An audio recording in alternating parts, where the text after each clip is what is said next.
चलिए बेटा, आज हम कक्षा 11 का सेकेंड यूनिट यानी प्रक्षेप गति का क्या क्या पढ़ेंगे। प्रक्षेप गति में ध्यान दीजिएगा, प्रक्षेप गति में पढ़ेंगे उड्डयन काल, क्षैतिज परास और अधिकतम ऊंचाई, इनके बारे में जानेंगे और इनका व्यंजक डेरिवेट करेंगे। ठीक है, चलिए बेटा, सबसे पहले अपन जानते हैं उड्डयन काल। ये क्या है आपको जानना है, उड्डयन काल।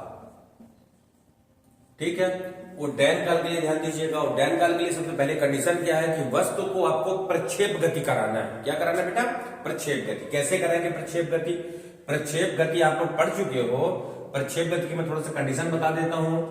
आपको किसी वस्तु को तीन कंडीशन में थ्रो करना है। कितने कंडीशन में फेंकना है? तीन कंडीशन। तीन कंडीशन कौन कौन है? नंबर एक कंडीशन है ऊर्ध्वाधर दिशा के भिन्न किसी अन्य दिशा में। ठीक है, आपको 90 डिग्री का कोण बनाते हुए नहीं फेंकना, इसके अलावा किसी डायरेक्शन में फेंक सकते हो। क्या बोलोगे? ऊर्ध्वाधर दिशा से भिन्न किसी अन्य दिशा में क्षैतिज के साथ कोई न कोई कोण बनाते हुए, क्षैतिज के साथ कोई न कोई कोण बनाते हुए किसी न किसी वेग से, वेग कितना है आपका u, और क्षैतिज के साथ कोई न कोई कोण है यानी थीटा, और ऊर्ध्वाधर दिशा के अलावा अन्य दिशा में। तीन कंडीशन में थ्रो कर दिए बेटा। जब किसी वस्तु को इन कंडीशन में फेंकते हैं तो वह वस्तु प्रक्षेप पथ का अनुसरण करती हुई जमीन के किसी बिंदु पर जाकर गिरती है। इस गति को अपन कौन सी गति बोलते हैं? प्रक्षेप गति। प्रक्षेप गति क्लियर है ना? प्रक्षेप गति के लिए वस्तु को आपको तीन कंडीशन में फेंकना है। पहली कंडीशन ऊर्ध्वाधर दिशा से भिन्न किसी अन्य दिशा में। दूसरी कंडीशन क्षैतिज के साथ कोई न कोई कोण बनाते हुए। तीसरी कंडीशन किसी न किसी वेग से फेंकें तो वह वस्तु कैसे पथ का, देखो बेटा, प्रक्षेप पथ का अनुसरण करती हुई जमीन के किसी बिंदु पर जाकर गिरती है। तब वस्तु की इस गति को कौन सी गति बोलते हैं अपन? प्रक्षेप गति। अब आपको इसमें जानना है उड्डयन काल। क्या जानना है बेटा? उड्डयन काल। ध्यान दीजिएगा, वस्तु को हमने यहां से फेंका, वस्तु जाती जाती मैक्सिमम पॉइंट कहां पर गई? अधिकतम ऊंचाई ए पर, और ए से जाकर जमीन के किस बिंदु पर जाकर गिरी बेटा? डी बिंदु पर गिरी। ठीक है, हमने कितने वेग से फेंका था? यू वेग से फेंका था। चलो इसकी परिभाषा यहां से बनाते हैं उड्डयन काल की। तो उड्डयन काल की परिभाषा में बोलोगे जब किसी वस्तु को, किसको फेंकना है आपको? वस्तु को। जब किसी वस्तु को, कैसे? देखो बेटा, कैसे फेंके हमने? जब किसी वस्तु को प्रक्षेप गति कराते हुए फेंका जाता है तो वस्तु के अधिकतम ऊंचाई तक जाने, कहां तक जाने? वस्तु के अधिकतम ऊंचाई तक जाने और वहां से जमीन तक वापस आने में लगे समय को उस वस्तु का उड्डयन काल कहते हैं। क्लियर? उड्डयन काल में केवल आपको दो चीज याद रखना है। पहली, वस्तु को कैसे फेंकना है? प्रक्षेप गति कराते हुए। क्लियर है? जब वस्तु को प्रक्षेप गति कराते हुए फेंकेंगे तो वस्तु के कहां तक? अधिकतम ऊंचाई तक जाने और वहां से जमीन तक वापस आने में जो समय लगेगा उस समय को ही हम उड्डयन काल कहते हैं। इसे कैपिटल टी से प्रदर्शित करते हैं। ये हो गया आपका उड्डयन काल की परिभाषा। अब इसका व्यंजक निकालते हैं। तो व्यंजक निकालने के लिए वेरी सिंपल है, चित्र बनाओगे, चित्र की थ्योरी में लिखोगे कि माना किसी वस्तु को, क्या लिखना है? माना किसी वस्तु को कितने वेग से, देखो बेटा, माना किसी वस्तु को u वेग से थीटा कोण बनाते हुए फेंका गया है। क्लियर? तब जब वस्तु को फेंक दिए तब क्या करना है? तब u को दो घटकों में बांटना है। u के दो कंपोनेंट होंगे।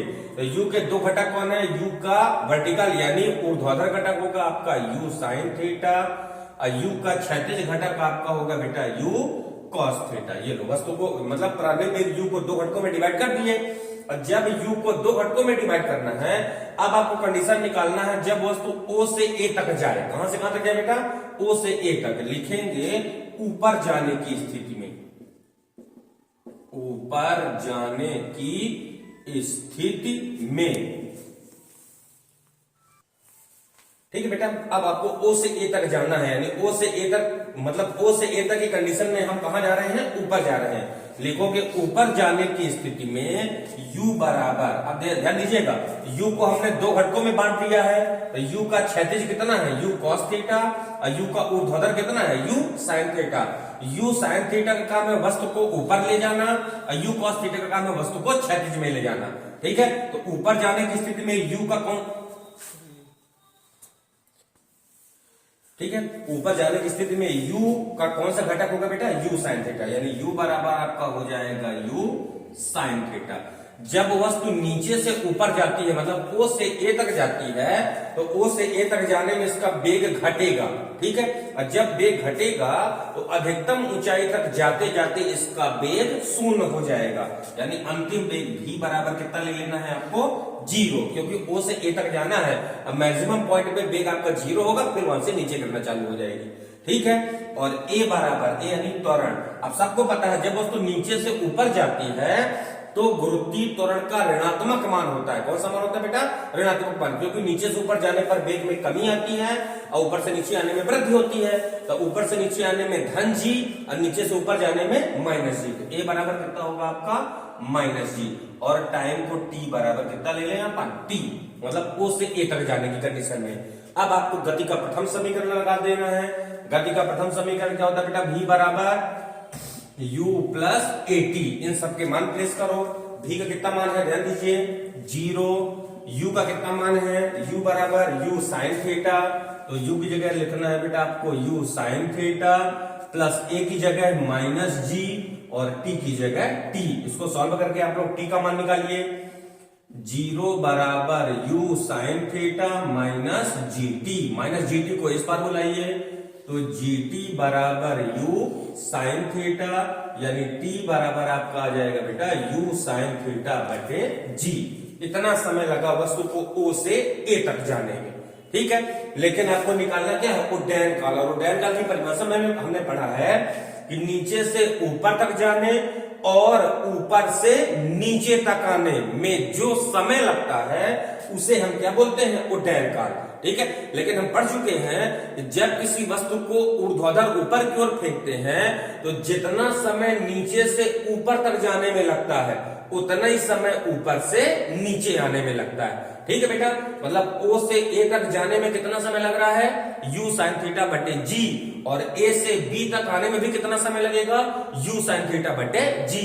तो टोटल समय दोनों को ऐड कर देंगे, लिखेंगे यहाँ पे क्या लिखेंगे बेटा, कि हम जानते हैं वस्तु को A से B तक आने में भी इतना, मतलब u साइन थीटा बटे g समय ही लगेगा। अतः उड्डयन काल t बराबर, दोनों समय को ऐड कर दो बेटा, तो O से A तक में कितना समय लगा, u साइन थीटा बटे g, धन A से B तक आने में भी कितना समय लगेगा, u साइन थीटा बटे g। दोनों को जोड़ेंगे तो t बराबर कितना आ जाएगा आपका, 2u साइन थीटा बटे g। ये आ गया आपका प्रक्षेप गति कर रही वस्तु के उड्डयन काल का व्यंजक। ये आपका उड्डयन काल कंप्लीट, ठीक। किसी को डाउट, अच्छे से कंप्लीट करिए। अब इसके बाद चलते हैं अपन क्षैतिज परास। बंद करो।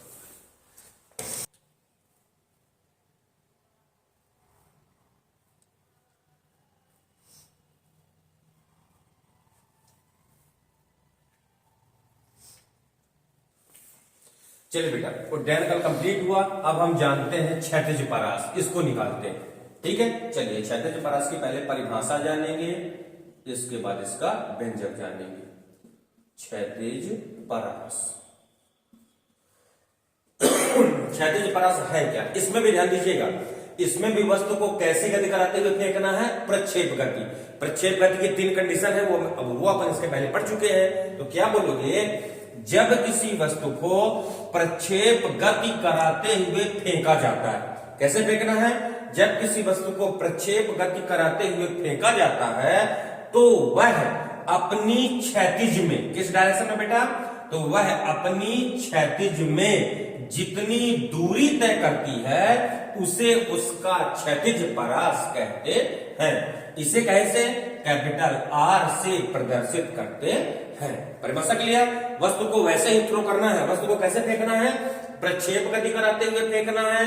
तब वह वस्तु अपनी क्षैतिज में जितनी दूरी तय करता है, मतलब O और B के बीच की दूरी, क्षैतिज में जितनी दूरी तय करता है उसे उसका क्षैतिज परास कहते हैं। इसे कैपिटल R से प्रदर्शित करते हैं। परिभाषा क्लियर। अब आता है क्षैतिज परास का व्यंजक। तो क्या लिखेंगे बेटा, हम जानते हैं, क्या लिखेंगे, हम जानते हैं प्रक्षेप गति कर रही वस्तु का क्षैतिज परास उस वस्तु के उड्डयन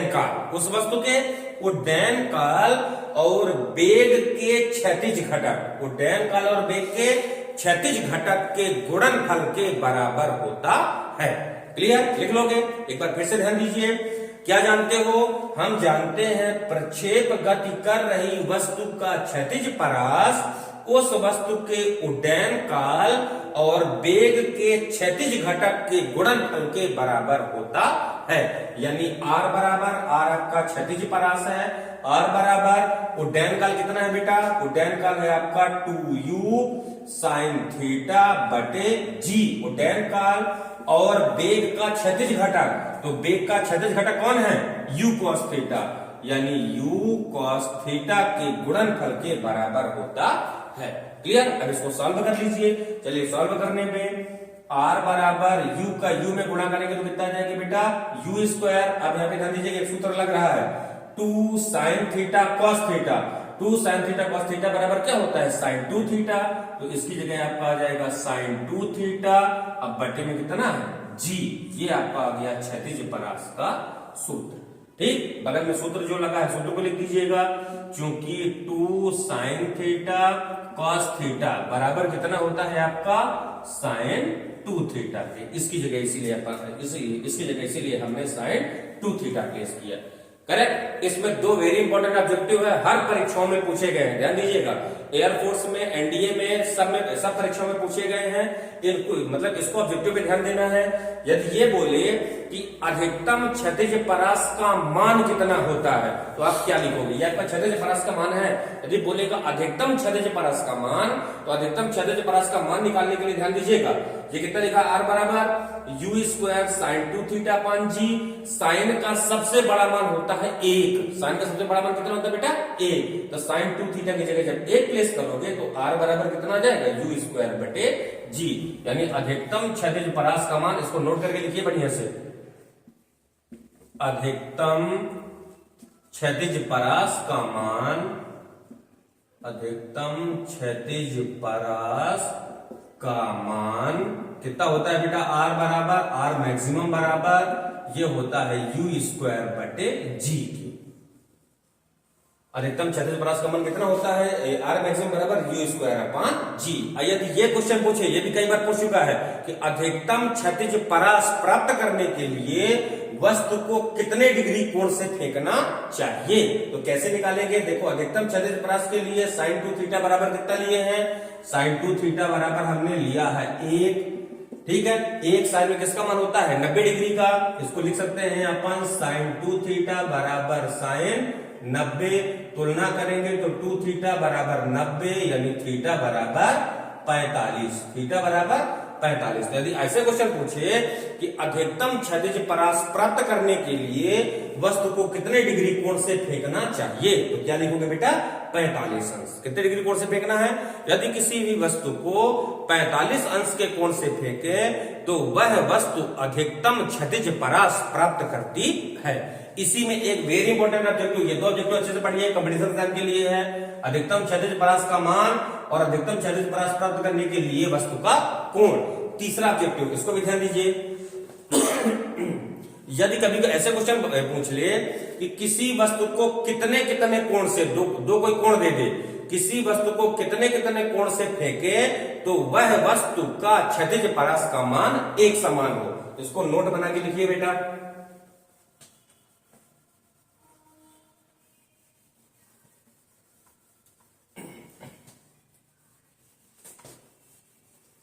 चलिए इसको स्टार बना के लिख लीजिए।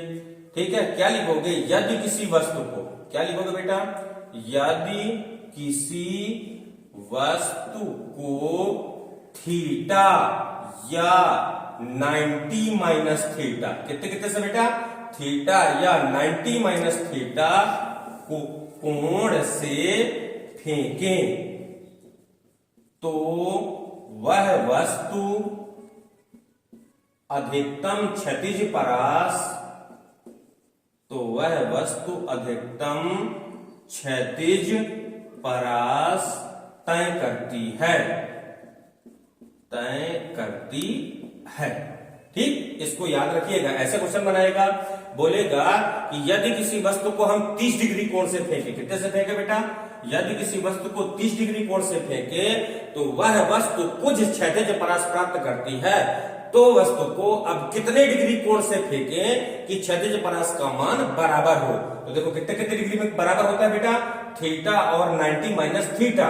तो थीटा का मान आपको दिया है 30, तो 90 माइनस थीटा कितना आ जाएगा 60। यानी किसी वस्तु को 30 और 60 डिग्री कोण से फेंकेंगे तो वह वस्तु का क्षैतिज परास क्या होगा, एक समान होगा। ठीक है, एक बार परीक्षा में ऐसे पूछा गया था, किसी वस्तु को कितने कितने डिग्री कोण से फेंके कि क्षैतिज परास का मान बराबर हो। ऑप्शन थे 40-50, ठीक है, 40-30, ऐसे ऐसे। तो आपको 40 और 50 को टिक करना है। क्यों? क्योंकि थीटा का मान यदि 40 है तो 90 माइनस थीटा कितना आ जाएगा आपका 50। क्लियर? ऐसे करना है। ये लो बेटा आपका क्षैतिज परास भी कंप्लीट। अब आते हैं अपन अधिकतम ऊंचाई पे। ठीक है, अधिकतम ऊंचाई।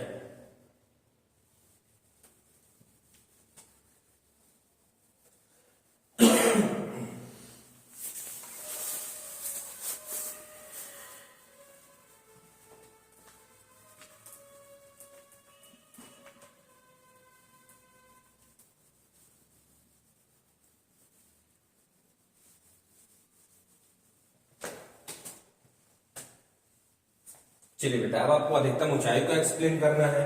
इसकी पहले परिभाषा बनाते हैं, फिर इसका व्यंजक निकालते हैं। ठीक है, आपको क्या पढ़ना है अब, अधिकतम ऊंचाई।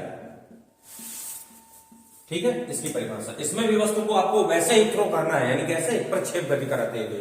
क्या बोलोगे, जब किसी वस्तु को प्रक्षेप गति कराते हुए फेंका जाता है, वैसे फेंकना, ध्यान दीजिएगा। जब किसी वस्तु को प्रक्षेप गति कराते हुए फेंका जाता है तो वस्तु की अधिकतम ऊर्ध्वाधर ऊंचाई, कौन सी बेटा, अधिकतम ऊर्ध्वाधर ऊंचाई, क्षैतिज दूरी को अपन क्षैतिज परास बोलते हैं, और अधिकतम ऊर्ध्वाधर ऊंचाई को अधिकतम ऊंचाई कहते हैं। इसे h से प्रदर्शित करते हैं। क्लियर है? परिभाषा एक बार फिर रिपीट कर रहा हूं। जब किसी वस्तु को प्रक्षेप गति कराते हुए फेंका जाता है तो अधिकतम ऊर्ध्वाधर ऊंचाई को क्षैतिज परास कहते, अधिकतम ऊर्ध्वाधर ऊंचाई को अधिकतम ऊंचाई कहते हैं। इसे कैपिटल H से प्रदर्शित करते हैं।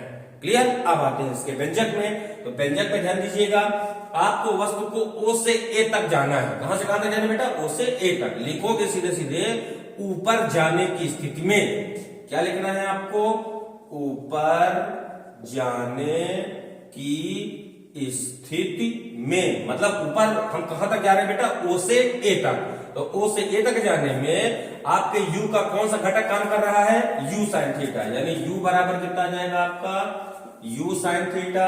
आप लोगों ने पढ़ चुका था कि O से A तक में अंतिम वेग यानी V बराबर कितना होता है, V बराबर 0, और A बराबर कितना होता है बेटा, जब कोई वस्तु नीचे से ऊपर जाती है तो कौन सा त्वरण प्रभावी होता है, A बराबर -G, और S बराबर विस्थापन कितना है O से A तक में, H, तो S बराबर H।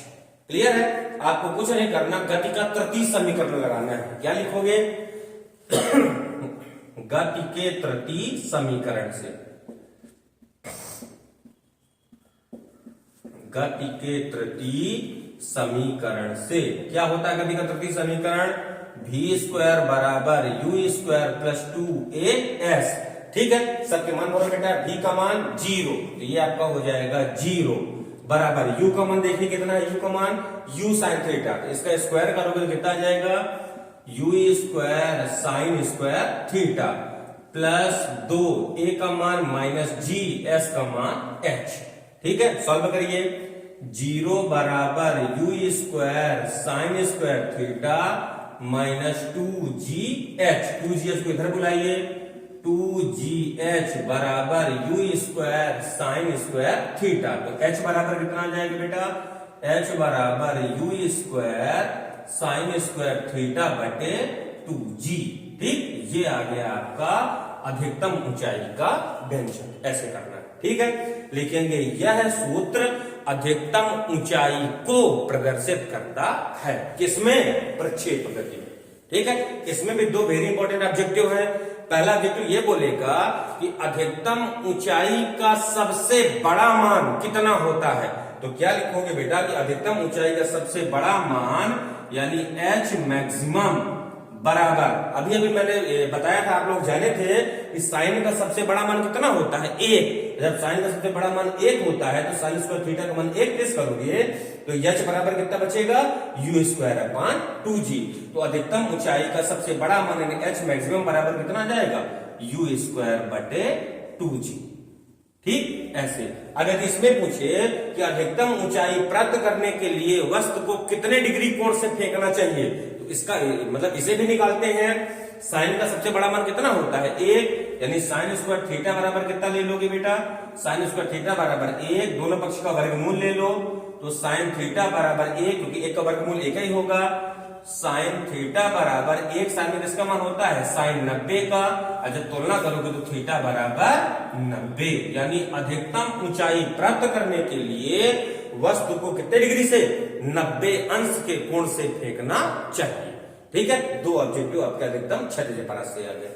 ठीक, अधिकतम क्षैतिज परास प्राप्त करने के लिए कितने डिग्री से 45 डिग्री, और अधिकतम ऊंचाई प्राप्त करने के लिए कितने डिग्री से 90 डिग्री कोण से फेंकना चाहिए। ये आ गया आपका बेटा प्रक्षेप गति के उड्डयन काल क्षैतिज परास और अधिकतम ऊंचाई का व्यंजन। इंपॉर्टेंट क्वेश्चन, अच्छे से कंप्लीट करिएगा। ठीक।